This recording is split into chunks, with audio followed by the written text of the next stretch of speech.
अस्सलाम वालेकुम and a very warm welcome. आप देख रहे हैं आज पाकिस्तान, मैं हूं सिद्रा इकबाल। उम्मीद करते हैं कि आपका आज का दिन बहुत ही ज़बरदस्त गुजरेगा। अच्छा जी, कल हमारे प्रोग्राम में बहुत सारी क्लिप्स थी, बहुत सारे पैकेजेस थे, लेकिन आज भी कुछ मसाइल के बारे में भी बात करेंगे, but it's also very important to focus on the opportunities. लेकिन कल में क्योंकि आपको पता है कि एक ऑन गोइंग थीम हमारे शो की होती है कि हम बात करते हैं आपकी इमोशनल एंड मेंटल वेलबींग की। I feel these are very real issues, और जितना आप नेगेटिव चीज़ों पे फोकस करते हैं, you tend to feel that burden on yourself. तो आज ज़रा प्रोग्राम की शुरुआत में बात करना चाहेंगे एंजाइटी के हवाले से। अ lot of people commonly use this word कि जी पता नहीं क्यों मेरी तबीयत गिर रही है, मुझे एंजाइटी सी फील हो रही है, घबराहट महसूस हो रही है। तो क्या वो 7 या 6 वार्निंग साइंस होते हैं जिसकी वजह से आपको थोड़ा सा चौकन्ना हो जाना चाहिए? कभी कभार किसी से पूछो कि क्या आप स्ट्रेस में हैं, तो उनको लगता है नहीं जी, ज़िंदगी माशाल्लाह बिल्कुल ज़बरदस्त है, कोई स्ट्रेस वाली बात नहीं है। लेकिन आपकी बॉडी, ये जो अल्लाह ताला ने बेहतरीन मशीनरी बनाई है, ये आपको सिग्नल्स दे रही होती है कि कुछ ना कुछ गड़बड़ है। तो आइए, जब एंजाइटी की हम बात करते हैं तो उसमें इस तरह के क्या सिग्नल्स होते हैं? नंबर 1, अगर आपका वेट पुट ऑन हो रहा है, आपका मेटाबॉलिज्म स्लो हो गया है, इसका मतलब है कि आपकी बॉडी आपके फूड को एनर्जी में तब्दील नहीं कर पा रही है, और इसको एक सबसे बड़ा जो उसका ब्लॉकेड होता है वो स्ट्रेस होता है। अगर आप बार बार फटीग्ड फील कर रहे हैं, यानी आपने बहुत ज़्यादा काम नहीं किया है फिर भी आपको थकन ज़्यादा महसूस हो रही है, घबराहट हो रही है, और सबसे बढ़कर ये कि अगर आप कामों में प्रोक्रेस्टिनेट कर रहे हैं। प्रोक्रेस्टिनेशन का मतलब होता है कि जो काम अभी करने वाला है उसको खामखा इल्तवा में डालना, मुलतवी करना, because that is your stress. आप जैसे ही सोचते हैं उस काम के बारे में, मिसाल के तौर पर आपने जी स्टोर साफ़ करना है, आपका जहन फ़ौरन चलने लगता है कि जी अलमारियाँ खोलनी पड़ेंगी, सूट केसेस हिलाने पड़ेंगे, फिर उन सूट केसेस को सॉर्ट आउट करेगा। जब आप मेंटली ही इसको करके थक जाते हैं, that means that anxiety is building up. And then most importantly body aches. अगर आपको बार बार मस्कुलर पेन हो रहा है, आपको खांसी या नज़ला, बार बार आपको फ्लू रहने लगा है, ये सब निशानियां हैं कि there is anxiety building up. हमारी आधी से ज़्यादा जो बीमारियां हैं, जो सिम्टम्स हैं, उनकी वजह कोई ना कोई, जिस तरह कहना चाहिए कि कोई क्लिनिकल वजह नहीं होती। ऑल्दो स्ट्रेस को भी आप क्लिनिकल चीज़ों में ही डालेंगे, लेकिन जैसे आमतौर पर हम तसव्वुर करते हैं ना कि जी आयरन कम होगा, फलानी मेडिसिन का रिएक्शन हो गया होगा, the underlying cause for most of these problems is anxiety. So हम उम्मीद करते हैं कि आज आप गहरी सांस लेंगे, ज़िंदगी को एक नए रुख से देखेंगे, and things are going to be happy and amazing for you. अच्छा जी, और एक इसका जो मेरे ख्याल में अक्सर कहा जाता है आपको तरीका स्ट्रेस को मैनेज करने का, वो ये है कि घूमने फिरने निकल जाएं। लेकिन जैसे ही घूमने फिरने के जिक्र हम करते हैं तो होने ये लगता है कि जी बजट जहन में आ जाता है। क्या आपको पता है सफ़र करने के लिए बहुत सारे सिफर की ज़रूरत नहीं होती, बल्कि सिफर में भी सफ़र किया जा सकता है, यानी लिफ्ट ले लेकर। आज आपको मिलवाते हैं पाकिस्तानी हिच हाइकर से। इन्होंने अपना हैशटैग ये रखा है, इनका नाम है जी अरसलान जोकियो। और ज़बरदस्त बात ये है कि मुख्तलिफ जो पाकिस्तान की जगहें हैं वहाँ ये लिफ्ट ले लेकर पहुँचे, यानी हमें कोई लिफ्ट कराता नहीं है, और इनको ऐसी ज़बरदस्त लिफ्ट मिल जाती है कि यहाँ से लेके कभी शांगला, कभी स्कर्दू, कभी हम देखें बलूचिस्तान की किसी जगह पे। और ज़बरदस्त बात यह है कि that gives him a flavour कि पाकिस्तान के लोग, जो असल लोग हैं, जो पाकिस्तान में जैसे तरसील के काम से अगर मुंसलिक है, कोई लॉरीज चल रही हैं, कोई ट्रकर्स जा रहे हैं, तो ये ट्रक वाले से लिफ्ट ले लेते हैं। फिर हमारे लोग वैसे ही इतने मेहमान नवाज हैं, इनकी अक्सर वीलॉग्स में मैंने देखा है, वो कहते हैं आइए आप हमारे घर चलिए। तो जो खासा है वो ये है कि सिफर में सफ़र, कई जगह जाने के सिर्फ 300 रुपये लगे, कहीं सिर्फ 400 रुपये लगे, और अब चंद हज़ार रुपयों में इन्होंने सोचा है कि पूरे पाकिस्तान का टूर किया जाए। ये कहाँ कहाँ गए हैं, इनकी क्या एक्सपीरियंसेस रहे, ये आप इनके यूट्यूब चैनल पे देख सकते हैं। लेकिन अभी दिखाते हैं इसका जस्ट अ लिटिल फ्लेवर, एक क्लिप इनके सफरनामे में से। Let's take a look.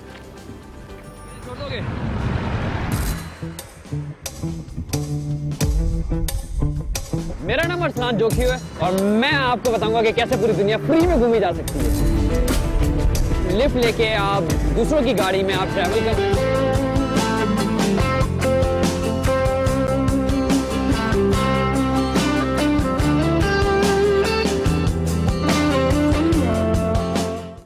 जी, तो मेरे ख्याल में ये लड़कों के लिए किया जा सकता है, लड़कियों के लिए थोड़ा मुश्किल है। और जैसे ही हम लफ्ज़ हिच हाइकर सुनते हैं तो मुझे तो बहुत सारी अमेरिकन हॉरर मूवीज़ याद आ जाती हैं ना। उसके अंदर बेचारा एक हिच हाइकर मासूम सा कोई लिफ्ट मांग रहा था या किसी सुनसान सड़क पे खड़ा था, किसी ने लिफ्ट तो दी लेकिन साथ में किसी भूत बंगले में ले गया। So I hope that you don't have that kind of an experience Arsalan. Safety comes first. लेकिन जनाब, एक अनोखा तरीका है पाकिस्तान घूमने का, और ख़ास तौर पर जैसे कल भी हम आपको दिखा रहे थे कि पाकिस्तान के बहुत सारी ज़बरदस्त सयाही मकामात बेस्ट केप्ट सीक्रेट्स हैं, उनके बारे में लोग नहीं जानते। तो मुकामी लोगों से बातचीत अगर बढ़ाएं अपनी सेफ्टी को सबसे पहले रखते हुए, probably this is one way of doing it. But great vlogs, आप इनको देखें तो आपको मज़ा आएगा।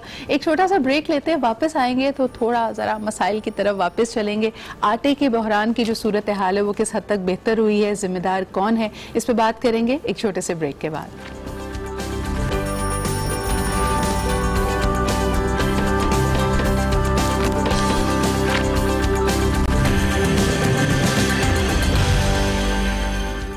Welcome back. आप देख रहे हैं आज पाकिस्तान। इस वक्त बात की जा रही है मुल्क में जो आटे का या गंदम का बहरान है इसके हवाले से, और जो हाईएस्ट प्राइसेस की बात अगर की जाए तो 70 रुपये किलो आटा इस वक्त हमें मैसर है, और इसकी वजह से पूरे ही मुल्क में आप देख सकते हैं कि लोग सरापा एहतजाज हैं।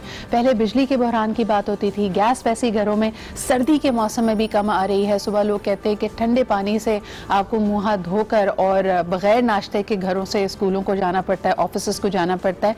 तो ये तमाम लोगों की, यानी at the grass root level and at the highest level लोगों की ये मसाइल हैं। अब इन्हीं मसाइल को मजीद पेचीदा करता हुआ ये आटे का बहरान, इस पर हमने सोचा आज बात की जाए। लेकिन सबसे पहले आपको दिखाते हैं इसकी प्राइसेस के हवाले से एक हमारी तैयार की हुई report. Let's take a look.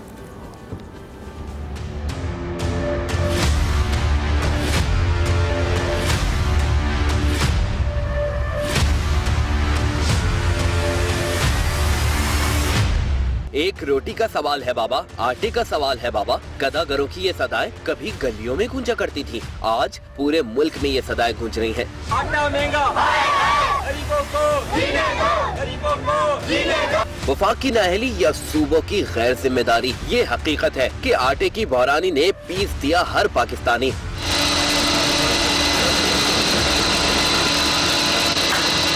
अवाम की भलाई के दावे तो बहुत किए, लेकिन लगता है सब हवा हुए। मौशी टीम की कारकर्दगी कुछ पता नहीं, लेकिन आटा महंगा करके अवाम को महंगाई का जख्म दर्द दे रहा है। महंगाई के मारे अवाम 2 वक्त की रोटी से भी महरूम हो गए। क्या वाकई आटे का बहरान है या ये जखीरा अंदोज़ों का इक़दाम है? इंतजामिया सारे अमल से अनजान है। कराची में आटा 70 रुपए किलो में फरोख्त, लाहौर में भी आटे की कीमत 70 रुपए किलो, इस्लामाबाद में 65 रुपए फी किलो फरोख्त, पिशावर में आटा 60 रुपए किलो में फरोख्त होने लगा, कोयटा में आटे की कीमत 54 रुपए किलो हो गई। अवाम ने तनकीद करते हुए कहा है कि हुकूमत ने महंगाई करके अवाम से जिंदा रहने का हक भी छीन लिया है।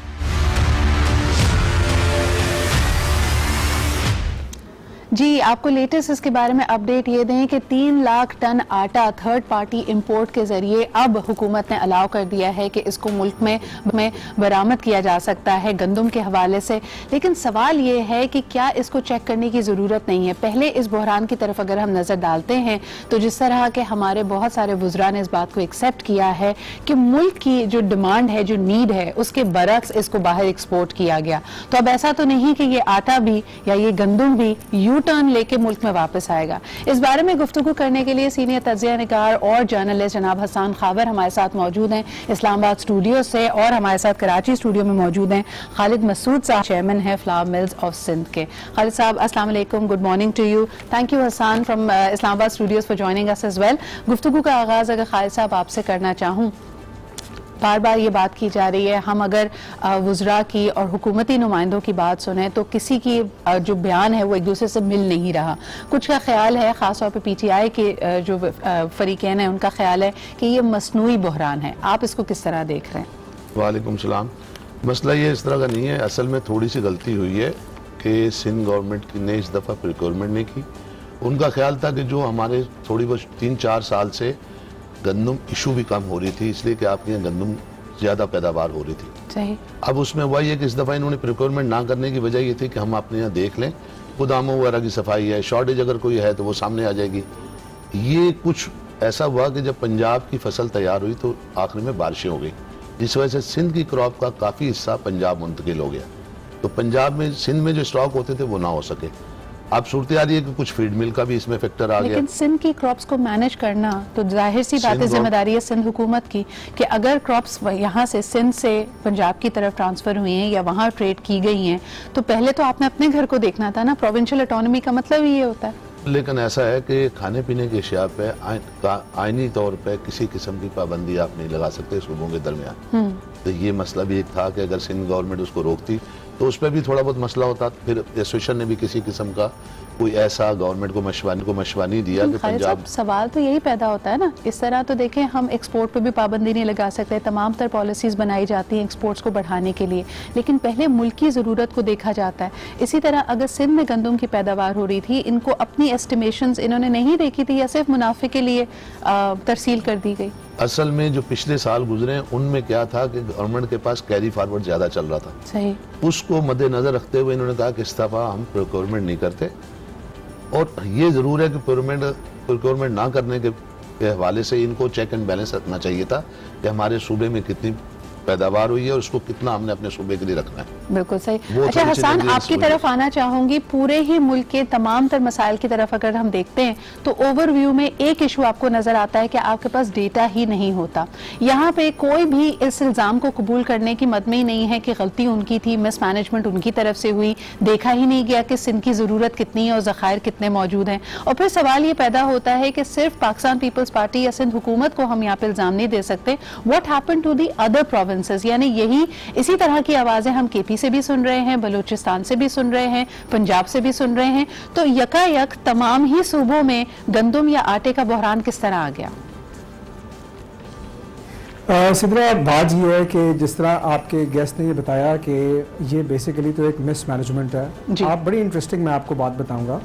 अगर आप इस वक्त भी पंजाब के स्टॉक्स देखें तो पंजाब के पास तकरीबन जो रिपोर्टेड है वो 2.5 मिलियन टन गंदम की पड़ा हुआ है। सही। पास्को के भी स्टॉक्स हैं जी। और आपको पता है, इन्होंने बताया कि मार्च में आपकी सिंध की जो है क्रॉप आ जाएगी, अप्रैल में जो है आपकी पंजाब की क्रॉप आ जाएगी।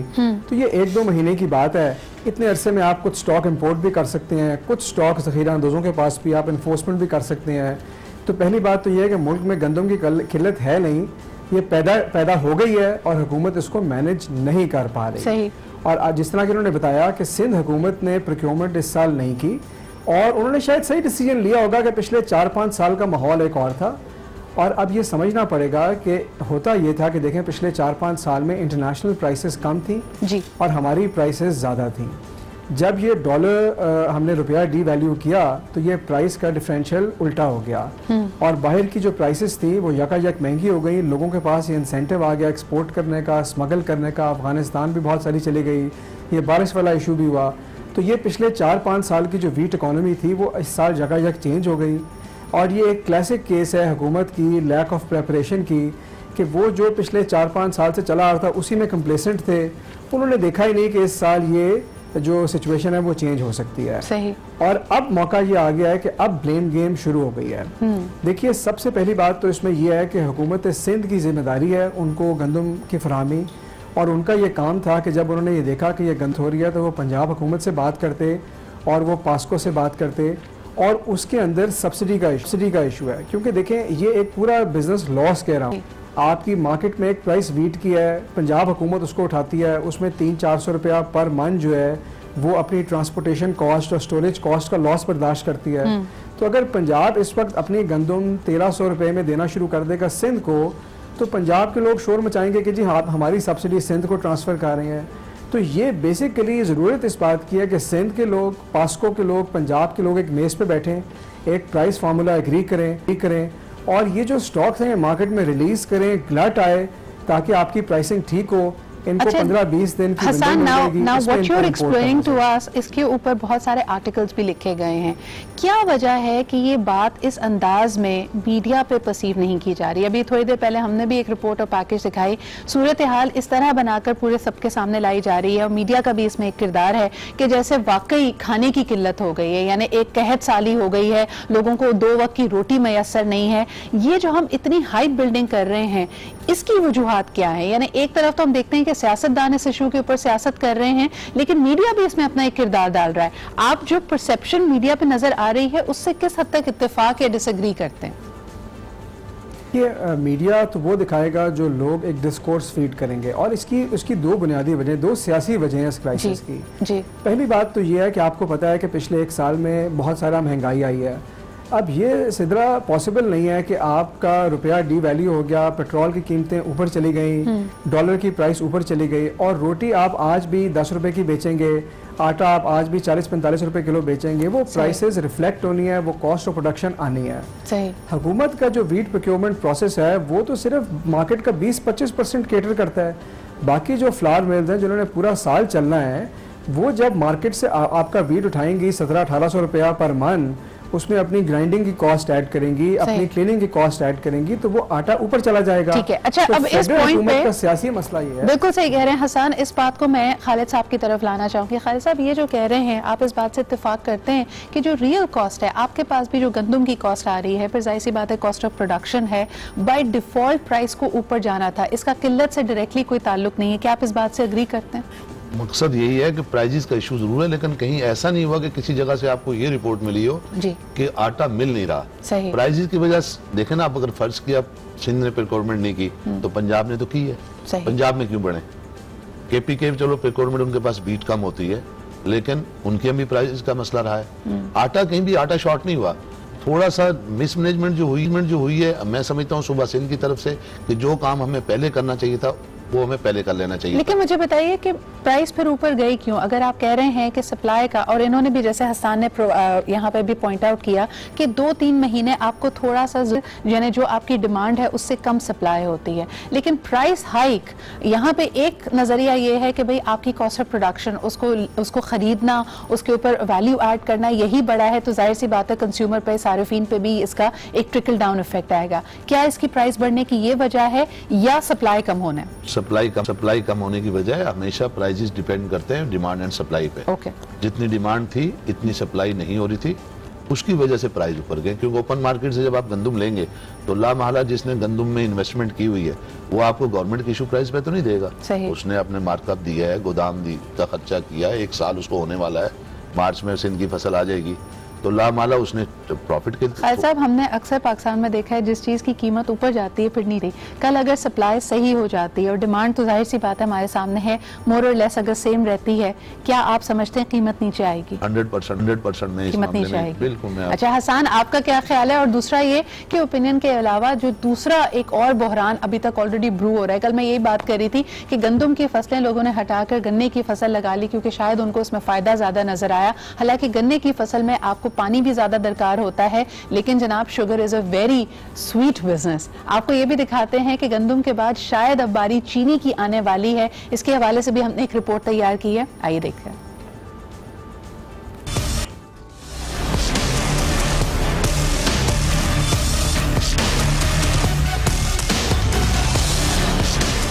मुल्क भर की तरह कराची में भी शहरियों के लिए सस्ते आटे का हुसूल एक ख्वाब बन चुका। पेट किया कैसे बुझाएं? शहरियों का हुकूमत से सवाल। हुकूमत ने तो सारा सत्यानाश निकल रहा है, सत्यानाश है इधर। जो बढ़ाते हैं उनको पूछे ना कि हम लोग किस तरह गुजारा करते हैं। है तो मुश्किल, फिर क्या करें, आटा महंगा तो हो गया है। रोटी तो चाहिए ना खाने के लिए, सब चीज तो महंगी। चपाती एक बच्चे खा लेते, वो उसको भी महंगा कर दिया, वो कहाँ से खाएंगे? बाजार में चक्की का आटा 66 और फाइन आटा 70 रुपए किलो तक जा पहुंचा।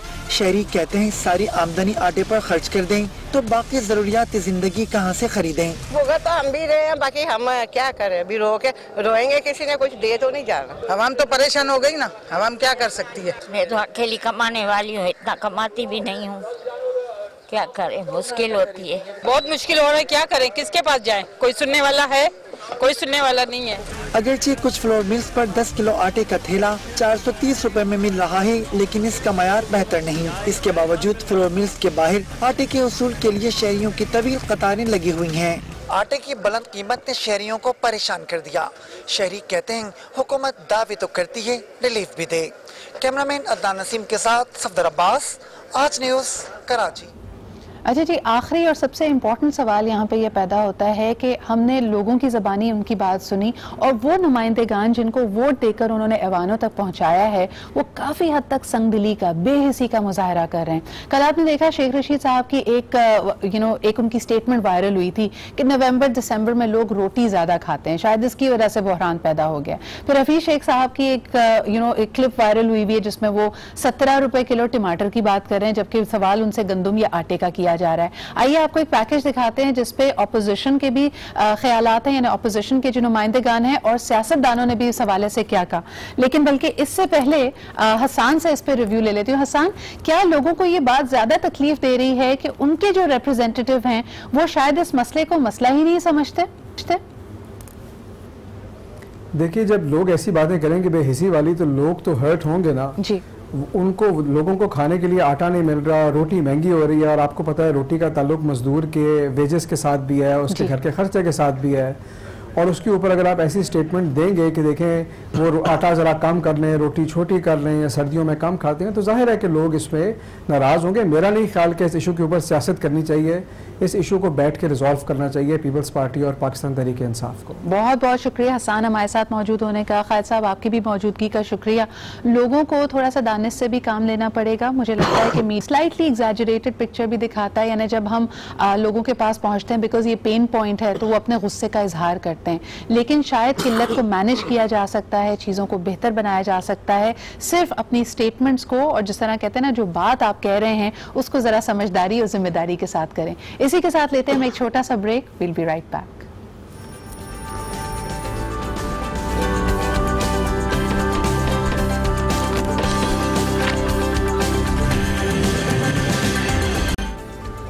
Welcome back after the break. आप देख रहे हैं आज पाकिस्तान, और सबसे पहले मैंने कहा कि आपसे एक नई ट्रीट की बात की जाए। हम अक्सर आपको कोई ना कोई चैलेंज के बारे में बताते रहते हैं, अपॉर्चुनिटी के बारे में बताते रहते हैं, लेकिन ज़िंदगी के small joys are equally important. तो अगर अभी तक आपने प्रिंस चोको जैमीज़ ट्राई नहीं किए हैं, you are definitely missing out. इसमें ज़बरदस्त सा, अगर लोगों को स्ट्रॉबेरी पसंद है तो स्ट्रॉबेरी जैम है and it's coated with brilliant chocolate. और आजकल के सर्दी के मौसम में जब आप इतने सारे प्रॉब्लम्स और टेंशन्स में घिरे हुए होते हैं, मुझे पर्सनली लगता है कि शुगर ड्रॉप कर जाती है। So you have to try this treat, Prince Choco Jammies. Great flavour and a great treat, और मेरे ख्याल में बड़ा कन्वीनियंट भी है। एक आध तो बैग में हर वक्त होनी चाहिए। इसमें भी बात करेंगे जी। अब आगे बढ़ते हैं प्रोग्राम में। आपको पता है ट्यूसडे को हमारे साथ मौजूद होते हैं डॉक्टर खुर्रम मुशीर। अस्सलाम वालेकुम। क्या हाल चाल है आपके? ठीक ठाक। अच्छा जी, हमारे पास आपके लिए बहुत सारे सवाल आए थे, और एक हमने पहले भी मेरे ख्याल में वर्टिलाइगो की बात की थी, और उससे रिलेटेड, हालांकि हमने आज सोचा था कि हम लेजर रिलेटेड कुछ करें,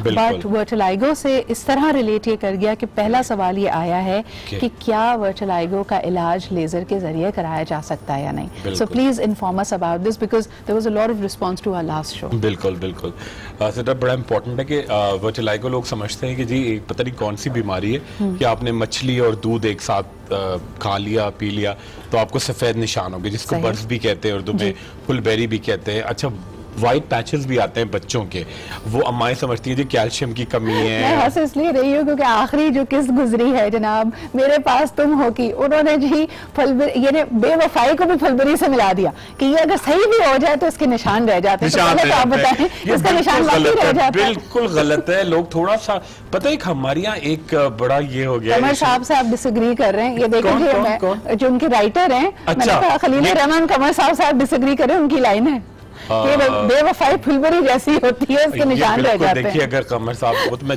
मतलब राइटर हैं, मतलब देखिए ये तो एक फैक्ट है। देखिए हम लोग एज ए डॉक्टर, हाँ एज ए डॉक्टर पता है, देखिए हम लोग जो बात करते हैं वो हमारा, देखिए वो तो एक जो आर्ट होता है, फनून लतीफ़ा कि जी राइटिंग है, पेंटिंग, वो उसमें बड़ा तखय्युल होता है, क्रिएटिव लाइसेंस ले लेते हैं। हम लोग जो है, हम लोग बस डॉक्टर्स का ये है, या इंजीनियरिंग में या चार्टर्ड अकाउंटेंसी में देखो, आप बड़े मैटर ऑफ फैक्ट होते हैं। वन, ये साइंस है, इसमें हम लोग अपनी तरफ से कोई ऐड या सब्सट्रैक्ट नहीं कर सकते, ठीक है। वर्टिलाइगो मैं बिल्कुल आप तमाम नाजरीन को भी रीअश्योर कराना चाहता हूँ कि जी वर्टिलाइगो फुलबेरी आराम से ट्रीट होता है, मगर आपको थोड़ा सा रेगुलर होना, परसिस्टेंट होना बड़ा जरूरी है। अच्छा, लोग क्या करते हैं, देखिए अगर हमारी एक एज ए नेशन हमारी हैबिट है, बहुत सारे लोग आते हैं जी जिम में 10 दिन थोड़ा सा वर्कआउट किया, जी बॉडी नहीं बन रही, मैं जिम छोड़ रहा हूँ।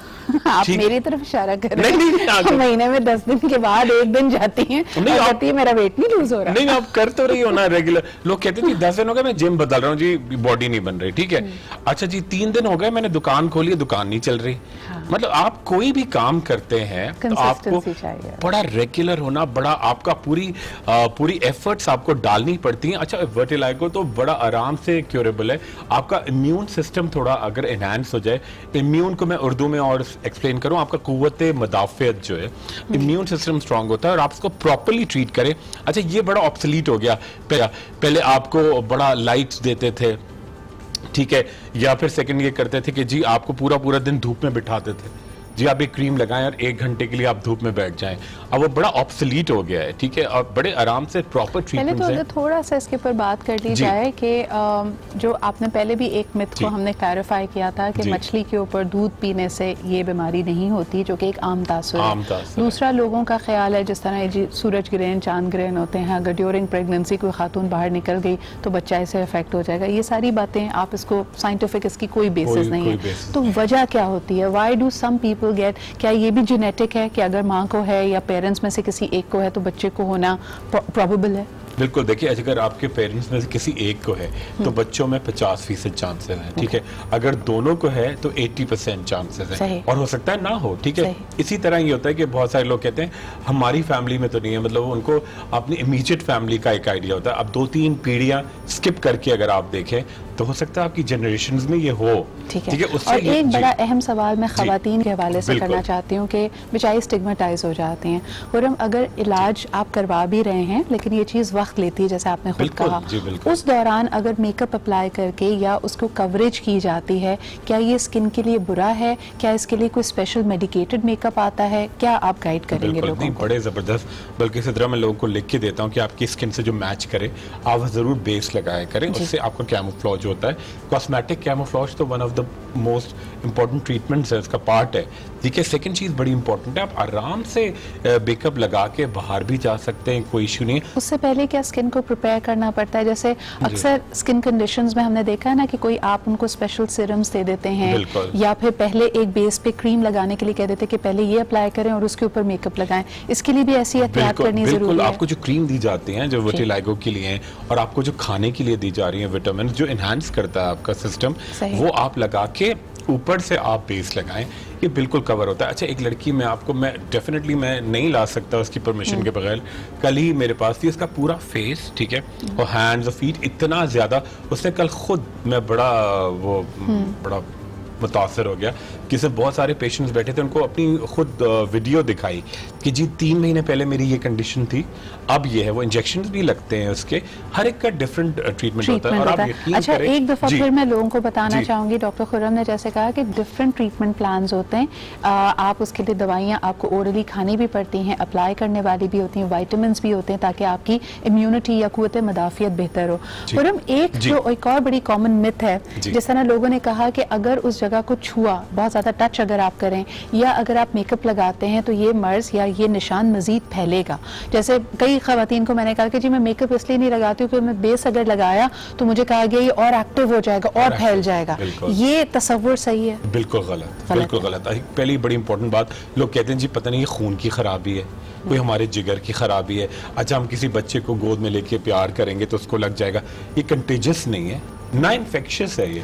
ये एक कॉस्मेटिक इशू है, आपका जो मेलानिन फॉर्मेशन होती है वो थोड़ा सा रिड्यूस हो जाती है, जैसे हम पिगमेंटेशन कहते हैं या झाइयाँ उसमें इनहैंस्ड हो जाती है, इसमें आपका सप्रेस्ड हो जाती है। तो ये बड़े आराम से आपको इसको बूस्ट अप कर सकते हैं, थोड़ा टाइम लगता है। अच्छा सर में भी आ जाता है, ठीक है। अच्छा एक और सवाल कि क्या वर्टिलाइगो और एल्बाइनो आपस में रिलेटेड है? वर्टिलाइगो का मतलब फलबरी, और दूसरा जो हम एल्बाइनो की अगर बात करें कि जो सूरजमुखी कहा जाता है कि पूरा सर बाल हर चीज में मेलानिन नहीं है और सफेद हो गया, क्या ये इसकी एक्सट्रीम एक फॉर्म है या ये 2 अलग अलग स्किन कंडीशंस है? ये लोगों के लिए जरा क्लैरिफाई बिल्कुल सही है। देखिए सूरजमुखी जिसको अल्बिनिज्म भी कहते हैं, वो बिल्कुल, अब वो तो आपकी आंखों में पिगमेंट थोड़ा कम होता है, पलकें तक सफेद होती हैं, आईब्रोज, वर्टिलाइगो में भी समटाइम्स हो जाती है, मगर वो तो पूरा आपको मिल्की वाइट होते हैं आप पूरे ओवरऑल। अच्छा वो उसका कोई सच ट्रीटमेंट नहीं है, उसका सिर्फ आप केयर करते हैं कि जी आपकी स्किन बड़ी टेंडर होती है, ठीक है। अगर आप आप धूप में जा रहे हैं तो फौरन आपको बर्न कर सकती है। अच्छा, जो एक बहुत ही रिमोट चांसेस हमारी नेशन में, हमारी जीन्स में होते हैं स्किन कैंसर्स के, तो अल्बिनिज्म वाले या जो सूरजमुखी वाले मरीज होते हैं उनको स्किन कैंसर्स होने के बहुत ब्राइट चांसेस होते हैं अगर वो सन बेदिंग करें या सूरज में ज्यादा काम करें। एक सवाल मेरे जहन में हमेशा आता था कि अगर कोई शख्स सूरजमुखी है, आई नो कि उनकी स्किन बहुत सेंसिटिव है, लेकिन क्या वो किसी किस्म का भी हेयर डाई या इस तरह का केमिकल नहीं इस्तेमाल कर सकते? बिल्कुल कर सकते हैं, लेकिन मैंने अक्सर लोगों को देखा है कि वो अपने बाल अगर सूरजमुखी हैं तो कलर ही नहीं करते, क्योंकि वो बड़ा सेंसिटिव होता है। वो सेंसिटिव भी होता है और वो थोड़ा यूज्ड टू हो जाते हैं। क्योंकि वो अगर करें तो कोई इशू नहीं है। हिना यानी मेहंदी वगैरह भी लगा सकते हैं। बहुत ही अच्छा है। अच्छा, सेकंड चीज बड़ी इंपॉर्टेंट, आप वर्टिलाइगो में देखें सिद्रा, बड़ा लोग समझते हैं कि जी वर्टिलाइगो अगर हो गया है एक दफा तो वो आपको डेफिनेटली, आपकी अगर शादी हुई है या बच्चे हैं तो जरूर आप जो है वो उसमें सेकंड आपकी जो जनरेशन है उसमें आएगा। ऐसा नहीं होता है, जरूर हो सकता है कि एक दो जनरेशन स्किप हो जाए। नहीं, लेकिन can there be any medicine that can be taken to avoid it? ऐसा कुछ नहीं, ऐसा कुछ भी नहीं है, ऐसा कुछ भी नहीं है। आपको जो अगर हो जाता है वर्टिलाइगो, आप आराम से उसको ट्रीट कर सकते हैं। सेकंड चीज बड़ी इंपॉर्टेंट है कि जी वर्टिलाइगो के पेशेंट्स को आप कभी भी, आप ये नहीं कि आप उसके लिए कोई ब्लड टेस्ट करा रहे हैं। आप बहुत सारे लोग कराते हैं ना कि जी मेरे जिगर का मसला है, मेरे हाजमे का मसला है। बहुत सारे लोग कहते हैं जी हमने ये कोई मखसूस मछली खाई थी। ऐसा कुछ भी नहीं है। अच्छा, मुझे बताएं वर्टिलाइगो अगर आपको है और पैची स्किन है, क्या इसकी कोई कंपाउंड और हेल्थ इम्प्लिकेशंस हो सकती हैं? यानी लोग करवाते हैं इसीलिए ना क्योंकि खौफ इस बात का है कि खुदा ना खासा ये तो एक आउटवर्डली सिम्टम है, बीमारी दरअसल कुछ और है, लेकिन इसका किसी और हेल्थ कंडीशन से कोई ऐसा डायरेक्ट वास्ता नहीं है। देखिए, इसकी डिफरेंशियल डायग्नोसिस होती है। लोग अगर आपको कोई फंगल हो रहा है एक तरीके का, जिसे कहते हैं टीनिया कैपिटस, ठीक है, सर में होता है, या टीनिया एक कहलाता है पिट्रियसिस एल्बा, लोग उसको गूगल भी करें, पिट्रियसिस एल्बा, जो सफ़ेद निशान होते हैं बच्चों के, ठीक है, वो लोग समझते हैं कि जी ये हमें कोई अंदर से कोई बीमारी आ गई, जबकि होता ही है कि बच्चे जब बाहर धूप में खेलते हैं तो स्वेटिंग से आपके, जैसे डबल रोटी आपके दिन बहुत दिन फ्रिज में रखी रहे, उस पर फफूंदी सी आ जाती है, तो बच्चों के चेहरे पे फफूंदी आती है, जिसको बेसिकली फंगल इन्फेक्शन, ठीक है, उसको डिफरेंशियल डायग्नोसिस है, उसके लिए आप करा सकते हैं। अच्छा, ये भी हो सकता है कि अगर आपको कोई और आपके पैची स्किन डेफिनेटली कैल्शियम की कमी से भी होते हैं, मगर वो दूसरे तरीके का होता है। और वर्टिलाइगो जो होता है वो बिल्कुल मैं आपको कैसे बताऊं कि एक तो उसका पैटर्न डिफरेंट होता है, ठीक है, सेकंड उसमें आप मेलानोसाइट आपको देख के नजर आता है। थर्ड चीज बड़ी इंपॉर्टेंट है कि उसके अंदर दूध की जो सफेदी होती है बिल्कुल मिल्की वाइट, ये नहीं होता कि थोड़ा एक होता है ना कि आइवरी कलर होता है, वो नहीं होता, कि बिल्कुल आपका मिल्की वाइट होता है। और सबसे इंपॉर्टेंट बात यह कि अगर आपकी फैमिली में डायबिटीज है और थायराइड का इशू है तो उसमें और प्रोनाउंस्ड होती है। अच्छा, और ये जितने हम घरेलू टोटके सुनते हैं कि नीम के पत्तों से के पानी से नहा लो और करेले का जूस पी लो, ये सब उसके लिए मुफीद नहीं है। लोगों को प्लीज मना करें, खामखा टॉर्चर करते हैं लोगों बिल्कुल, को। बिल्कुल। देखिए, एक बड़ा इंपॉर्टेंट बात है, हम इतना अवेयर करते हैं लोगों को, मगर लोगों के कुछ बहुत पक्के मिथ्स बने हुए हैं, ठीक है। अच्छा, और एक मैं आपको बड़ा ही सही बता रहा हूँ, एक बड़ी अच्छी, सॉरी खुर्रम, मेरे पास वक्त कम है, लेकिन मिथ्स के साथ साथ मुझे ऐसा लगता है कि हम समझना नहीं चाहते या कहीं ना कहीं हमें उम्मीद की किरण नजर आती है कि शायद will get better through that. लेकिन जी उदास होने की बिल्कुल बात नहीं है। I think if you really want to lift your spirits, मैं हमेशा आई स्वेयर बाय चॉकलेट, इसका कोई साइड इफेक्ट भी नहीं है। अच्छा सा आप एक प्रिंस चोको बार खाइए, इसके अंदर आपको स्ट्रॉबेरी जैम भी मिलेगा, जबरदस्त चॉकलेट भी मिलेगी। That's all you really need to spice up your day. और आपने ट्राई किया अभी तक? मैं भी करूंगा। अभी ऐसा करते ब्रेक लेते हैं, आप भी ट्राई करें, मैं भी एक और खा लेती हूँ। एक छोटा सा break and we'll be right back.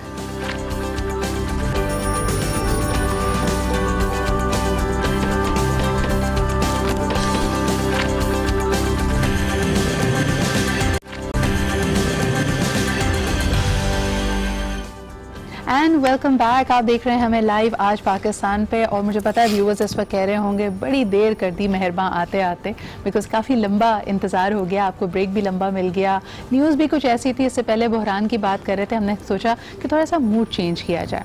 जो लोग मेरे साथ इंस्टाग्राम पे और फेसबुक पे कनेक्टेड हैं, हमने आपके लिए ऑलरेडी बता दिया है कि आज हम एक बहुत ही स्पेशल गेस्ट को और उनकी अहलिया को यहाँ पे वेलकम करने लगे हैं। आपके हर दिल अजीज़ हैं, बहुत सारे रूप में आप इनको देख चुके हैं, एज अ होस्ट भी देख चुके हैं, हैं, as somebody who champion for the first time, यानी जिसको कहना चाहिए ना कि जो रिलीजियस प्रोग्रामिंग और कंटेंट हम देखने के आदी थे उसको एक नए नज़रिए से देखा। मैं पर्सनली अगर बात करूं तो इनकी जो नातें हैं उसकी मैं बहुत बड़ी फ़ैन हूं, और अब हमने इनको सियासत में भी देखा है, और हाल ही में देखा कि और मुझे जो ख़ास बात इनकी लगती है, ख़ास हुनर चाहिए होता है कि अगर आप नेगेटिविटी और कंट्रोवर्सीज़ में घिरे हुए हों तो उससे नेविगेट करके निकलते जाना कोई ख़ास बात है, और आज ये गुर हमने इनसे सीखना है। हमारे साथ मौजूद हैं आमिर लियाकत साहब और उनकी अहलिया तुवा आमिर। अस्सलाम वालेकुम। कैसे हैं आप? बिल्कुल ठीक ठाक आमिर भाई। लास्ट टाइम आपसे मेरी मुलाकात किसी सियासी मौजू पे, सियासी प्रोग्राम में हुई थी, लेकिन वाकई मैं आपसे पूछना चाहती हूँ कि हमें तो कोई एक जुमला कह दे तो हम 3 दिन तक दिल पकड़ के बैठे रहते हैं, कभी गुस्से में तिल मिलाते हैं, कभी गम और अफसोस में चले जाते हैं। अगर लोग कंट्रोवर्सीज जनरेट करते हैं, ट्रोलिंग करते हैं, आप क्या वजीफा पढ़ते हैं कि आपको फर्क नहीं पड़ता? वजीफा नहीं पड़ता मैं असल में, मैं एक बड़ी अच्छी बात है जिसको अपने जहन में रखता हूँ हमेशा। मैं खुद ही सोचता हूँ ये बात, और मैंने कभी इसको किसी दूसरे पर अप्लाई नहीं किया, लेकिन खुद सोचता हूँ कि लोगों को दूसरों की क़यामत का तो ख्याल है लेकिन अपनी क़यामत का ख्याल नहीं है। तो भाई ये जहन में जब रहता है ना कि इनकी अपनी भी तो क़यामत आने वाली है, इनका नहीं ख्याल होता। एक तो ये होती है बात। दूसरा ये कि मैं तो बहुत छोटा सा एक इंसान हूँ, बहुत छोटा सा, लेकिन कायनात की अजीम तरीन हस्तियाँ अगर आप उनको देखें, आप सिदरा हैं तो आपका एक मकाम है सिदरतुल मुंतहा। अगर उसको देखें, अभी तक सिदरतुल मुंतहा पे जो है वो तनकीद हो रही है कि वहां से गए थे, मैं रात में कहीं और से गए थे, तो सिदरतुल मुंतहा से तनकीद हो रही है, तो आमिर लियाकत की क्या हैसियत? ये तो आजमाइशों का हिस्सा है। मतलब ये कि जब इतनी बड़ी हस्ती इमाम अली मकाम सैयदना हुसैन अलैहिस्सलाम, उनके बारे में जब ये कहा जाए कि 2 शहजादों की लड़ाई थी, वो शहजादा था, वो दूसरा शहजादा था, उसको शहजादे कहेंगे आप? शहजादे तो दुनिया में 2 ही है, हसन और हुसैन। सही, बादशाह तो बहुत गुजरे हैं, शहजादे 2 हैं बस, तो उसके अलावा कोई नहीं है। तो जब ऐसी बातें लोग कर रहे होते हैं तो आमिर लियाकत की औकात और हैसियत क्या है? तो मैं कहता हूँ अरे करते रहो, क्या फायदा। तो आपको फर्क पड़ता है, लाइक इन द सेंस कि इनको तो पब्लिक लाइफ की कंट्रोवर्सीज को झेलने की आदत थी, आप पे जब तनकीद हुई तो दिल आज़ारी होती है? सर मैं पहले तो बहुत बहुत शुक्रिया, बहुत अच्छा लग रहा है आपके प्रोग्राम में आके। और सेकेंडली ये कि जहाँ तक क्रिटिसिज्म की बात है, तो जब इन पे कोई क्रिटिसिज्म हो रहा होता है तो ज़ाहिर ऑब्वियसली ह्यूमन नेचर है, हर्ट होता है। लोग इस चीज़ को रियलाइज़ नहीं करते कि बड़ा आसान होता है बैठ के लिख देना कुछ भी स्क्रीन के पीछे से, लेकिन उसको जब हम पढ़ रहे होते हैं, क्योंकि हम लोग पब्लिक फिगर्स जो होते हैं पढ़ती हैं, यानी एक पॉइंट आता है ना इंसान पढ़ना देखना, इन्होंने शायद अब पढ़ना छोड़ दिया, मैंने भी वैसे अब मैंने भी पढ़ना छोड़ दिया है। आज की हदीस लिखता हूँ, उस पर लोग मजाक उड़ा रहे थे हदीस का, तो मैं जो हदीस का मजाक उड़ा रहा हूँ क्या पढ़ूँ मैं? मतलब मैं आज ही मैंने ट्विटर पर हदीस सुबह लिखी, तो नीली आंखों वाले हाँ हाँ लोग कर रहे हैं, मुनकिर नकीर पे, नकीरैन पे हंस रहे हैं, इनको ये नहीं पता भी जाने वाले हैं, वो आएंगे, वो हाँ जिन्हें सुना हुआ ना महसूस तो कर लिया इस वाले ने, ये वाला जो है ना, ये बड़ा पट्टा एक आदमी लिख लिया इसने, तो इसके बाद जो है वो जब जाएंगे तो वहाँ हाँ करेंगे, हाँ यहाँ बात करते हैं, मतलब नबी की बातों पे लोग कर रहे हैं, तो ये माशरा अजीब सा हो चुका है। देखिए आमिर भाई, ये आपने तो बिल्कुल शुरुआत से देखा ना, यानी जब जियो और एक प्राइवेट टेलीविजन पाकिस्तान में आया उस वक्त से लेके अभी तक का सफ़र, आज हम देखते हैं कि बहुत सारी चीज़ों पे क्राइसिस आए हुए, लेकिन खुसूसन मीडिया पे ये हमने सेल्फ इम्पोज किया, हम खुद जानते बूझते हुए इस तरफ गए हैं, या आप समझते हैं कि ये क्रिएटेड है? जियो को यहाँ क्रेडिट दूंगा, उसकी वजूहत इसे क्रेडिट दूंगा कि मीर शकील रहमान साहब ने सबसे पहले सेंसर बोर्ड मुतारिफ कराया था। सही, किसी को याद नहीं होगा, लेकिन आरिफुल अकारिफ साहब उसको देखते थे, और यहाँ जुबैरी साहब भी, ये आज में शुरू से सेंसर था जी। तो चूंकि जुबैरी साहब और ये सब लोग, ये सब पुराने APNS और मीडिया के लोग थे तो जानते थे, तो आप क्या आज में भी कभी ऐसी चीज नहीं होती रही, बल्कि हमेशा पता नहीं राशिद महमूद साहब भी हैं या नहीं, तो वो इन चीजों को देखते थे, और तमाम ये जब तक होती रही, आप देखिए नहीं होती था कुछ भी, मैं आलिम लाइन करता रहा हूँ, मेरा सेंसर होता था भाई, उसमें देखते थे क्या गया क्या नहीं गया, और उसमें कोई गलत चीज चली गई तो उसमें हंगामा भी हो गया, कभी फिर बुलाया गया, हमें पूछा गया ये क्या हो गया भाई, क्या कर रहे हैं आप, तो एक माहौल होता था। जैसे PTV में आप क्या है, किसी भी चैनल पे कोई सेंसर बोर्ड ही नहीं है, आप जा रहे कहीं सेंसर बोर्ड नहीं, बस मेरे पास तो जब नोटिस आता है तब तो देखते हैं, तो मेरे पास तो बस ये चले, सेंसर नहीं है, वरना ये कहानी चलने वाली थी। या आप मुझे बताएं ये कहानी चल सकती है? इस पर भी बड़ा एतराज किया जब आपने ये वॉइस किया कि इस कहानी से और इसमें दिखाए जाने वाले, फिल्माए जाने वाले कहानी नहीं है, अगर ये है भी तो किसी एक घर की कहानी होगी। मेरे माशरे के अंदर कम से कम 2 घर की कहानी होगी, मेरा माशरा ऐसा नहीं है। आप मेरे माशरे की तस्वीर तो नहीं पेश करें इस तरह की। यहाँ तो मेरा माशरा पता है, ये मेरा माशरा नहीं है। मेरा माशरा वो है जो मेरी माँ ने मेरी तरबियत की है, मतलब कम से कम हम लोगों का। अच्छा, लिखने वाले दिखाने वाले तो आमिर भाई ये कहते हैं कि ये सब कुछ हो रहा है, बस यानी हम आंखें बंद करके नहीं रह सकते, क्योंकि वो कहते हैं हम पर वही उतरती है माज़ल्ला, या मुझ पर जब 40 साल बाद कुछ उतरता है तो मैं बयान करता हूँ, लिखता हूँ।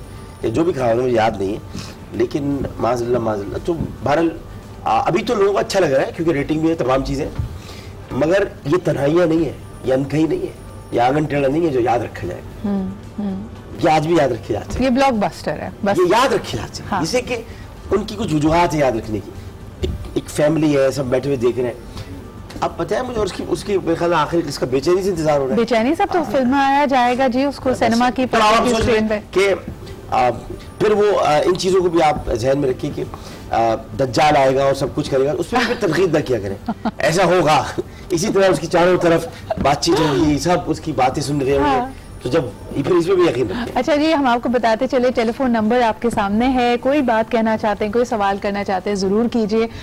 खास तौर पे तूबा भी हमारे साथ मौजूद है। तूबा, ये तो ड्रामा का अब एक ट्रेंड बन चुका है। अनफॉर्चुनेटली हम देख रहे हैं इसी तरह के ड्रामों की पजीराई भी है, जितना बोल्ड हो, जितना यानी उसमें रोना धोना हो। पहले आप 10 किस्तों में विक्टिम है, फिर उसके बाद आप विलन है, तो आप भी इरादा रखती हैं एक्टिंग में आने का? मेरा बिल्कुल, लेकिन जैसे अभी ड्रामों के ऊपर बात हो रही थी, तो ये मुझे लगता है कि ये बहुत ज़रूरी है कि अब ऐसे ड्रामे बने, हम ये तो दिखा रहे हैं कि प्रॉब्लम्स क्या है, लेकिन हम उसका सोल्यूशन नहीं दिखाते। अगर हम ये दिखाते हैं कि औरत के ऊपर जुल्म हो रहा है, या अब रोने धोने वाले जैसे आप कह रही हैं ड्रामे बन रहे हैं, लेकिन हम ये नहीं बताते कि वही औरत खड़े होकर जाती है और वो रिपोर्ट कर रही है, या उसको वे आउट नहीं बता रहे उस औरत को। अच्छा, इसी ड्रामे का जिसका जिक्र हो रहा है, क्योंकि अब आखिरी किसका सबको बेचैनी से इंतजार है, एज एन अपकमिंग पर्सन जो ड्रामा इंडस्ट्री में या फिर शो बिजनेस में, you'll be a part of it, आपने ऑब्जर्व किया, आपकी कोई तनकीद या आपकी ऑब्जर्वेशन इस स्टोरी लाइन के बारे में? मेरी ऑब्जर्वेशन ये है कि लोग, आई थिंक मैं इनसे अग्री भी करती हूँ कि शायद ये बहुत ही कम ऐसा होगा कि बहुत ही कम इस तरह के केसेस होंगे जो उन्होंने उसको पोर्ट्रे किया। जाहिर है औरत यहाँ की जुल्म सह के गुजार देती है जी, ये दिखाए, ऐसे नहीं करती औरत, और मुतवस्सित तबके की औरत तो बिल्कुल नहीं करती। सही। शायद डिफेंस क्लिफ्टन की खवातीन, शायद मैं सबको नहीं कह रहा, मगर जो लालच आ जाना या गुमराह हो जाना, ये तो एक लालच और गुमराह बिल्कुल होता होगा, और शैतान सिर्फ मर्दों को तो नहीं, औरतों को भी गुमराह कर सकता है। लेकिन क्या अगर आपके घर में कोई ऐसी बुराई है और इस माशरे में ऐसी बुराई है, तो क्या मुसब्बिबुल असबाब और जो पर्दा ढकने वाला सत्तारुल अयूब है, उसने ये इरशाद फरमाया है कि आप इन चीज़ों को बयान कर दें अगर ये कम तादाद में है। हाँ, बुराइयाँ उस माशरे की बयान की जाती है जो बहुत ज्यादा तादाद में होती है। यानी हज़रत शुएब की जो कौम थी वो नापतोल में कमी करती थी, कौम करती थी, 5 अफराद नहीं करते थे, तो कौम की बुनियाद पर किया। अच्छा, अभी हमारी कौम के सामने भी आटे का बहरान है। हाँ, तो ये ज़ख़ीरा अंदोज़ी पर बताया ना। हाँ, इस पर करें, इस पर बनाए।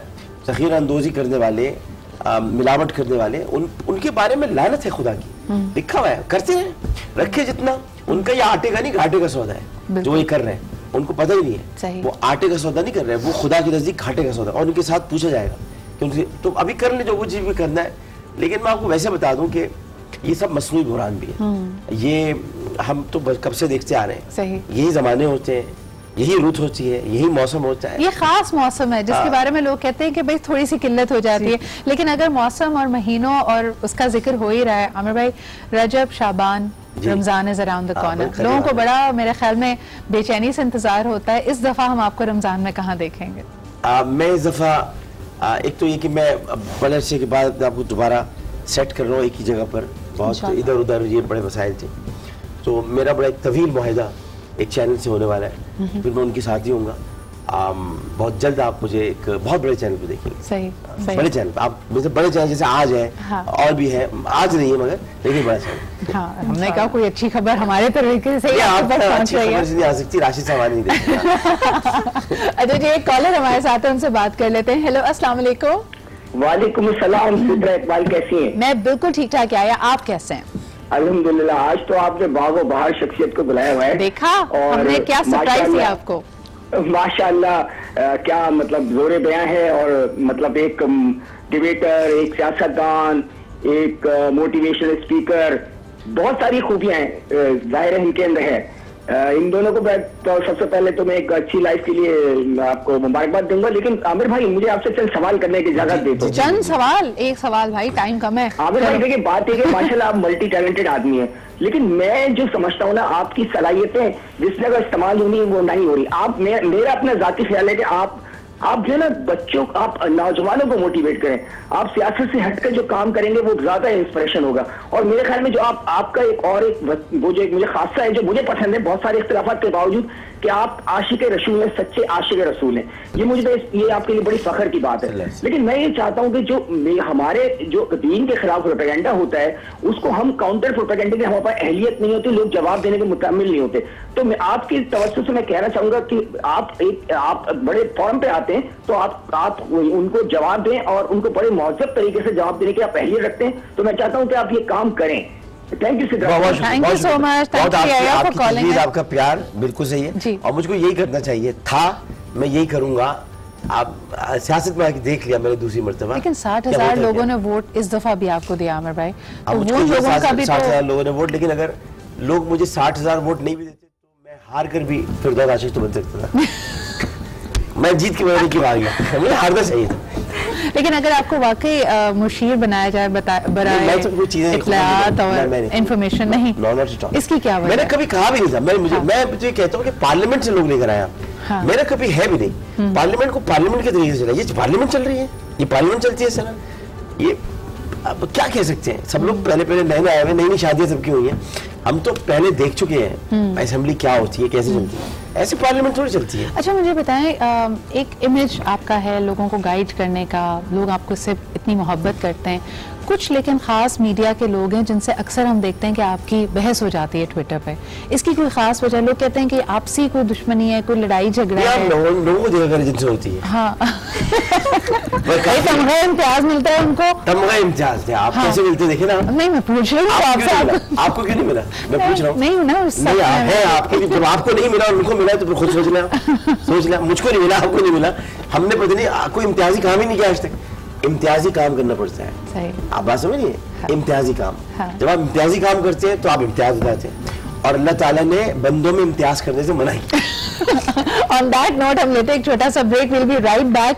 लेकिन आपको एक दफा फिर बताते चले भाई, हमारे सामने भी हैं, आप भी ट्राई करें, सर्दियों के लिए बेहतरीन एक कॉम्बिनेशन है। इसमें जी स्ट्रॉबेरी जैम भी है और जबरदस्त चॉकलेट है, प्रिंस चॉको जैमीज आपने ट्राई करने। छोटा सा ब्रेक वो भी है जैसे इसमें चॉकलेट और स्ट्रॉबेरी की बात हो रही है, लेकिन इसको हम ट्राई करते हैं थोड़ी देर के बाद वापस आते हैं, हमारे साथ रहिए।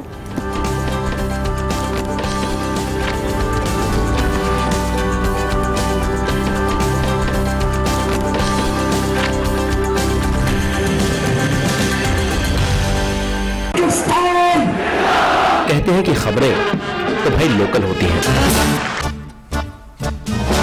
लेकिन जब हमारे और दुनिया भर के मसाइल एक से लगने लगे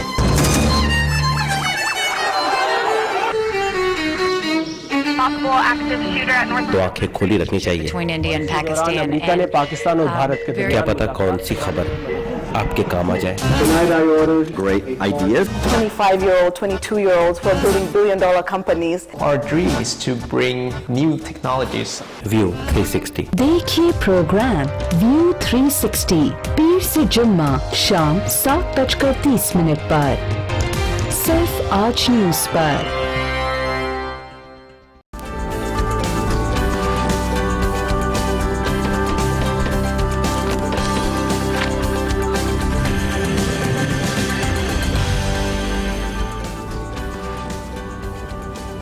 welcome back after the break. वैसे तो कहा जाता है किसी भी शादीशुदा जोड़े का एक हनीमून फेज होता है जिसमें सब कुछ अच्छा होता है, खुश मंगल होता है, मुस्कुराते रहते हैं। अल्लाह ताला हर जोड़े को, हर कपल को मुस्कुराता रखे। लेकिन फिर सवाल ये पैदा होता है कि हनीमून फेज के बाद क्या, जब असल आपकी पर्सनालिटी, वैसे तो एक दूसरे को अच्छी तरह जानते भी हों तो बहुत सारी वीकनेसेस से, या अगर आपकी पर्सनालिटी ट्रेट्स कुछ हार्श भी है उससे वाकिफ तो होते ही हैं, लेकिन जब उनसे डे टू डे निपटते हैं तो क्या आपस के मामलात में तब्दीली आती है नहीं, ये हम जानने की कोशिश करेंगे।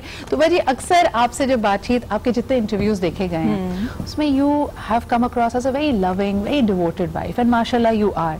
ये आपकी पर्सनालिटी है या अब आपको कहीं कहीं इख्तिलाफ राय भी होता है, गुस्सा भी आता है, झगड़ा भी कर लेती हैं? अच्छा गुस्सा तो नहीं आता ही नहीं। हाँ, लेकिन ऑब्वियसली क्योंकि घर में अगर कोई बात होती है या मुझे कोई चीज़ लगती है तो मैं इनसे शेयर ज़रूर कर लेती हूँ कि मतलब मुझे इस चीज़ में ये फील हो रहा है कि हम तो फिर हम अपनी मतलब म्यूचुअल अंडरस्टैंडिंग के साथ उस चीज़ को आगे बढ़ा। अच्छा, और हमेशा से था कि आप लाइफ को, सियासत को, शो बिजनेस के बारे में जो ओपिनियंस है आपके और इनके ओपिनियंस हमेशा सेम होते हैं या जिसमें इख्तिलाफ हो तो उसको कैसे आप लेके चलते हैं? आई थिंक कि हमारे नहीं इतने डिफरेंस मतलब किसी चीज़ पे डिफरेंस मीडिया के ऊपर आई डोंट थिंक सो, बिल्कुल भी नहीं, हमारे कभी भी नहीं, सेम होता है जी, सेम ड्रामे है।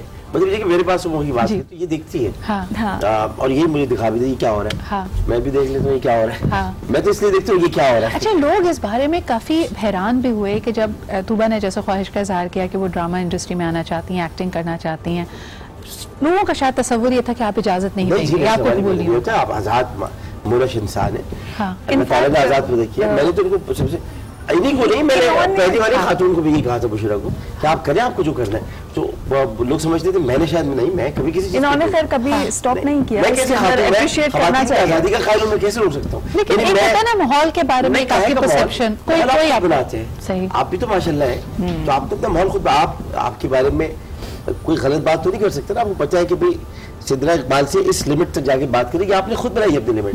जब खातून बड़ी मजबूत होती है, उसको कभी नहीं समझना चाहिए कि औरत कमजोर होती है, बहुत मजबूत होती है। मर्द समझता है उसे कमजोर, कमजोर वो बिल्कुल नहीं होती। कमजोर तो अल्लाह ताला ने मर्द को बनाया, कुरान में लिखा है, हमने मर्द को कमजोर बनाया। ताकतवर मतलब ताकत क्या होता है? बॉडी बिल्डर वाली ताकत थोड़ी चाहिए, स्ट्रेंथ ऑफ कैरेक्टर। हाँ, स्ट्रेंथ ऑफ कैरेक्टर।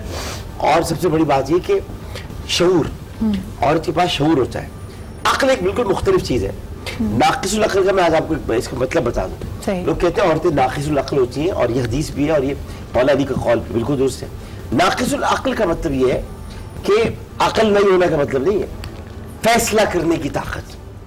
अक्ल से फैसले होते हैं या जज्बात से, तो वो जज्बात से कर देती है। इसको कहते हैं अगर नाकिसुल अक्ल होती तो सारी फर्स्ट पोजीशन क्यों ला रही होती औरतें?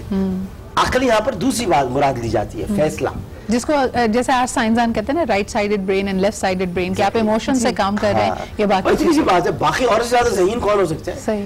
इस वक्त तमाम पोजीशन होल्डर्स औरतें हैं, हर जगह पे फर्स्ट पोजीशन वो लाती हैं। हम मेडिकल कॉलेज में थे, हमारी नहीं आई फर्स्ट पोजीशन, और लड़कियों की आ गई। तो भाई लड़कियां पढ़ने में तेज है हर तरह से, उनको आप माशरे को उनको आगे लेकर आए, उनको मौका दें। खवातीन को ये क्या बात हुई आप उनको पीछे? अच्छा, एक और बात बताएं अमर भाई, हर साल इंसान की कोशिश होती है कि वो कुछ रिजॉल्व करे, अपने आप को री इन्वेंट करे। अगर मैं कहूँ truly and I believe in this कि अगर किसी ने शो बिजनेस में, पब्लिक लाइफ में अपने आप को बार बार री इन्वेंट किया है very effectively, that is you. तो अब ये जो नई दिहाई शुरू हुई है 2020 में, इसमें हम क्या नयापन देखेंगे? आप अपने आप को कैसे री इन्वेंट करना चाहेंगे? खत्म हुई है तो एक तो ये है, आप बिलीव करते हैं इसका मतलब एस्ट्रोलॉजी? मैं एस्ट्रोलॉजी पे नहीं करता, मैं करता हूँ सितारों के असरात पर। इसलिए करता हूँ क्योंकि अल्लाह ताला ने उनको फरमाया कि वो गर्दिश में रहते हैं। जब वो गर्दिश में रहते हैं तो हम भी गर्दिश में रहते हैं कहीं ना कहीं। ये नहीं कि मैं एस्ट्रोलॉजी पे बिलीव है, ये इस बात पर बिलीव है। खमसा सितारे जो कुरान शरीफ में का जिक्र है, तो अल्लाह ताला ने कसम खाई है। सिरियस को जब लोग पूछते थे तो उन्होंने कहा कि मैं सिरियस का खुदा मैं हूं। और फिर खमसा सितारे बड़े अहम है, जिसमें ये ज़ुहल है, मुश्तरी है, तारुद है। तो मैं इसलिए कह रहा हूँ कि इस वजूहात पर मैं ये समझता हूँ कि ये जो अब साल है 2020, तो मेरा मैच भी होगा 2020। अच्छा और कल 20 गुजरी भी है, 2020 रहा हो।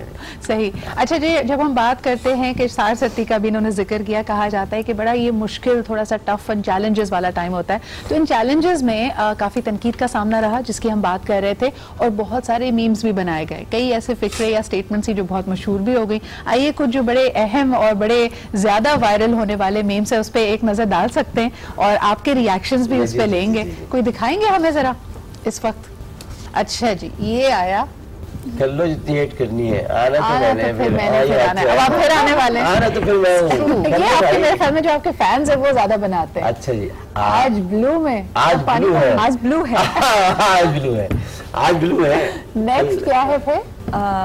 मैं तो सुपरमैन, मैं तो सुपरमैन सलमान खान है, सलमान खान का फैन है। सलमान सॉन्ग हो यानी आप जो कलर पहन लेते हैं आमिर भाई, उसके ऊपर एक मीम बन जाता है जी। अच्छा, मुझे ये तो खैर मेरा अब हो भी चुका दोबारा मुझ पे। ओहो, ईद का चांद, वो देखो ईद का चांद, वाह वाह। अच्छा, ये स्टाइल, ओहो हम पर ही किसने हरा रंग डाला? हरा रंग तो वैसे ही हमारा फेवरेट है, क्या बात है। लेकिन अबे भाई पहले मुझे ये बताएं कि fashion wise anything you wear becomes trendy, उसमें क्या यानी व्हाट्स द अंडरलाइंग थॉट कि कुछ ऐसा फरीद नजर आए? नहीं, सबकी निगाह नहीं, ये मेरे साथ मुझे नहीं पता होता। मैं बस पहन लेता हूँ, मैं असल में ये चूज ही नहीं हूँ। मैं ये नहीं, मैं जो चाहते मैं वो कौन ताहिर शाह गुलकार जो है, जब वो आए थे मैंने उनका वो ब्लू वाला पहन लिया था। उन्होंने कहा आपने मेरे पिछली दफा, अब लोग तो खैर मीम्स बता देते हैं, उन्होंने मुझसे कहा आपने पिछली दफा डॉक्टर साहब ऐसा अच्छा नहीं किया था। मैंने यार किया तो वाकई अच्छा नहीं था, खैर क्या करूँ फिर मैं, नहीं तो आपने बस मेरा कौन पहनना है, मैं पहन लूंगा, आ जाओ। तो फिर आए टू आए हो गया। मैंने कहा मुझे ये बताया कि आपको देखकर आपसे बात करके नहीं लगता कि आप आप दानिस्ता तौर पे किसी की दिल आजारी नहीं गए? तो अगर कभी कोई नाराज हो जाए और वापस आके फिर आपका मेहमान आके कहता है कि जी ये मेरे साथ जाती है, मैंने उससे मुझे कहा जो मैंने उसको फिर मैंने जैसा उसने कहा मैंने वैसा कर लिया। अब बजाय उससे कहीं ज्यादा मेरी बेइज्जती हो गई तरीके से, लेकिन उसका दिल दुखा था। तो मैंने कहा चलो ठीक है। अच्छा अबे भाई तूबा को तो गुस्सा नहीं आता, आपको तो अक्सर आ जाता। अब जी मुझे आता है, मैं तूबा को गुस्सा नहीं आता, ये बात हकीकत है, लेकिन अंदर आता होगा ये मुझे नहीं पता। गुस्सा सबको आता है, ये कहना कि नहीं आता ये गैर फितरी बात है। फितरत के खिलाफ और फितरत के खिलाफ कोई भी चीज नहीं हो सकती।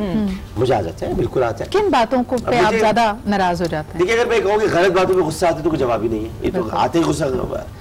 मैं हो जाता हूँ नाराज मिसाल के तौर पर कि जैसे मैं भी आपसे वक्फे में बात कर रहा था कि पार्लियामेंट से लोग लेकर आए, पार्लियामेंट के लोग हैं, आपने मुशीर और बाहर से ले लिए, मतलब ये क्या मजाक है? पार्लियामेंट में है ना लोग, उसूली बातों पे पार्लियामेंट में लोग क्या पागल हैं जो बैठे हुए? एक ये से बात हुई कि क्या हो रहा है, क्यों कर रहे हैं? इसी तरह से बहुत सारी जगहों पर भाई इनको जवाब नहीं देना चाहिए था, इनको नहीं बोलना चाहिए था, ये जूता काहे को रखने की जरूरत थी, मतलब क्या क्या मजाक है? तो इन चीजों पर आता है, ये एक सियासी बात हो गई। और फिर जैसे मिसाल के तौर पर मैंने आपको बताया हदीस पर आप हंस रहे हैं, क्या आपका इल्म इतना है कि आपने इल्म रिजाल हासिल किया है? क्या आपको पता है कि इमामों ने कितना वक्त गुजार कर एक एक हदीस पर, आप तो इतने आराम से कहते हैं ज़ईफ है, मैं कहता हूँ हदीस ज़ईफ नहीं है, आपकी सोच ज़ईफ है। पहले आप ये सोचें कि ये कहाँ से लेकर आए लोग, कितनी मेहनत इस पर की है। क्या हाँ कोई इल्मी आदमी अगर बात करे तो दूसरी बात है, एक आम आदमी ट्विटर पर ठग से लिख देता है, मुझे इसकी फिक्र होती है, वो तो हाँ लिख गया, वो रिकॉर्ड हो गया है, महफूज हो गया, अल्लाह ताला के सीसीटीवी कैमरे हर जगह लगे हुए हैं, वो लिख लिया, उस बेचारे का क्या होगा? अमर भाई वजह शोहरत आपकी इसी दीनी मामलात पे जब आप शोज करते थे, आपकी अपनी इतनी स्टडी, आपके साथ टीम ऐसी होती थी जो मुस्तनिद चीजों को लोगों तक पहुंचाती थी। टीम हमारे पास जो होती थी वो यही समझते थे लोग, तो वो सारे टीम लेने के कैसे निकाल कर, तो सबके रमजान फेल हो गए कि टीमें नहीं चलाती, टीम को मैं चलाता था। नहीं यानी आपका भी मुताला है आपके साथ, यानी एक डबल चेक ताकि कोई इंसानी एरर ना हो। कहने का मकसद ये है जब आपकी सबसे ज्यादा पुल इसकी तरफ थी, जैसे अभी हमारे कॉलर ने भी कहा कि आपको कभी ये सोच के शिकवा हुआ कि शायद मुझे इसी काम पे रहना चाहिए था, बाकी चीजें सियासत और नहीं होता है मुझे। मैं आपको बताऊं कि मुझे पार्लियामेंट ने एहसास दिलाया है इस दफा ही पार्लियामेंट ने कि मुझे यहाँ नहीं होना चाहिए था। आपको सिर्फ देखिए मैं अपने अब जहाँ बैठा हूँ मेरा हल्का है, जहाँ आपका प्रोग्राम है मेरा हल्का है, आपका जहाँ दफ्तर है ये सामने पटेल पाड़ा है और यहाँ के मसाइल है, तो मैं इनसे वादा करके गया हूँ मैंने ये करना है ये करना है ये करना है। मैं सियासतदान उस टाइप का नहीं हूँ कि मैंने अपनी कॉन्स्टिट्यूएंसी में हर साल यहाँ आना है, नहीं मुझे काम करते हैं। तो जब तक इनका काम नहीं होगा ना मैं बहुत परेशान रहूंगा, जब तक लीज नहीं दिलवाऊंगा मेरा मैं नहीं सुकून से बैठ सकूंगा। तो इसलिए मुझे मैं शायद रिवायती सियासतदान नहीं हूँ, आराम से घूम रहा होता है ये, इससे मुझे फिक्र रहती है। तो मुझे अब एहसास होता है कि मुझे इनके काम करने ज़्यादा ज़रूरी है, ये बस कर दूँ मैं जल्दी से, उसके बाद मैं फिर अपनी ज़िंदगी ये मेरा जो अभी बता रहे थे मेरे भाई ये काम मुझको करना चाहिए। और हमेशा हम तनकीद करते हुए ये नहीं सोचते कि जो आपके जिम्मे काम हैं या जो आप विजन लेके चल रहे हैं उस इंसान को हर लम्हे एक जंग करनी पड़ती है। तो आपको लगता है कि जब आप इतना करीब से इनको नोटिस करती हैं कि किन चीज़ों पे गुस्सा आ रहा है, उसूली बात पे आ रहा है, इस तरह में मुब्तला है बिकॉज दूसरों के काम की वजह से, तो बहैसियत एक लाइफ पार्टनर के, एक अहलिया के, आपकी क्या कोशिश होती है कि किस तरह you can be the supportive person in his life? मेरी ज़्यादातर कोशिश ये होती है कि हम मतलब अगर ये किसी चीज़ पे इनको मतलब ये देख रहे हैं कि लोगों के साथ प्रॉब्लम हो रही है तो ये बहुत अपसेट हो जाते हैं। मैंने हमेशा इनकी जिंदगी में एक चीज नोटिस किया है कि he is a very simple person. मतलब कपड़े हों ये हो, जैसे अभी आप लोग कपड़ों की बात कर रहे थे, ये बहुत सिंपल लाइफ की आदी हैं, ये बहुत ज्यादा एक्सपेंसिव चीजों की तरफ ना जाते हैं और इनको लोगों अपनों से ज्यादा हमेशा मतलब लोगों का ख्याल रहा है। खास तौर पे जब मुझे कुछ महंगे शूज की बात कर रहा था, मैंने जूते महंगे कभी नहीं पहने थे। इन्होंने दूसरों को बहुत महंगे तोहफे हमेशा दे देंगे, सामने वाले की मदद बहुत अच्छे से कर देंगे, लेकिन अपने ऊपर कभी मैंने खर्च करते हुए इनको नहीं देखा।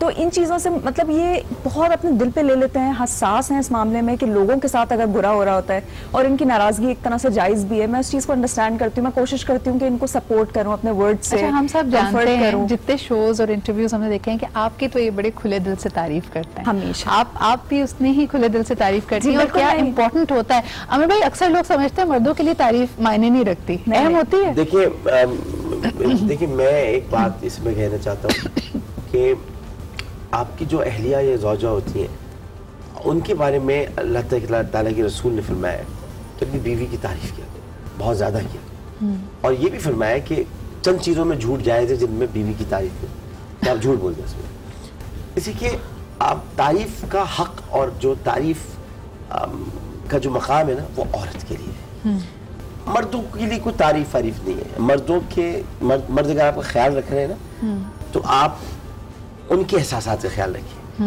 वो खुद ही समझ जाएंगे। लेकिन औरत को ज़रूरत होती है तारीफ की, उसकी वजूहात है। पहली वजह है कि औरत हुस्न से मालामाल होती है, दूसरी वजह है कि उसकी वजह से रंग होता है घर में, तीसरी वजह है कि वो आपके बच्चों का एक सहारा होती है, चौथी वजह यह है कि वो आपकी नस्ल को, आपके नाम को लेकर आगे बढ़ती है, पांचवी वजह यह है कि वो एक कैरेक्टर होती है माँ का भी और आपकी बीवी का भी, छठी वजह यह है कि वो अपने घर को छोड़कर आती है, सातवीं वजह यह है कि वो किसी के घर में बहुत अहमियत रखने वाली होती है और आपके घर में आकर उसकी कोई अहमियत नहीं होती है। आठवीं वजह यह है कि अगर आपकी कोई बहन नहीं है या आपकी कोई बेटी नहीं है या आपको, तो वो आपके लिए एक ऐसा किरदार अदा करती है जो बहन भी बन जाती है, बेटी बन जाती है, उसके अंदर बहुत सारे रंग आ जाते हैं। नवीं वजह यह है कि वो आपकी खुशी गम में आपके साथ साथ रहेगी, आपको छोड़ के भी नहीं। और 10वीं वजह यह है कि अगर वो बेवा हो जाएगी और आप नहीं रहेंगे तो वो फिर भी 4 महीने 10 दिन तक आपकी इद्दत करेगी। आप नहीं करते, आप रंड पे हो जाए तो आप दूसरे दिन ही शादी कर लेते हैं। बड़े अहम ये 10 पॉइंट्स आपने रखे एंड आई थिंक कि हमारे पास वक्त आज बहुत ही कम था और एक तशनगी रह गई कि आप लोगों से ज़्यादा बातचीत नहीं हो पाई, लेकिन आप दोनों के यहाँ आने का बहुत बहुत शुक्रिया। आमिर भाई, it was truly a pleasure to have you here and wish you all the best. मुझे पता है कि सियासी मामलात में अभी आपकी थोड़ी सी रंजिशें हैं, बट उम्मीद ये करते हैं कि things will sort themselves out. और जो आपने चलो भाई पहले गिव अप कर दिया है, लेकिन thank you so much for being here. Tooba, आपके भी आने का बहुत शुक्रिया। अब जी इसी के साथ आज का प्रोग्राम अपने इख्तिताम को पहुंचता है। कल आपसे फिर मुलाकात होगी। एक दफा फिर जी आपको रिमाइंड करते चलें, अगर अभी तक आपने प्रिंस चोको जामीज ट्राई नहीं किए हैं, do try them, they are excellent. हमने आप कर लीजिए, बिल्कुल कर लीजिए। और इसी के साथ हम अपने प्रोग्राम से इख्तिताम करते हैं। कल आपसे मुलाकात होगी। अल्लाह हाफिज।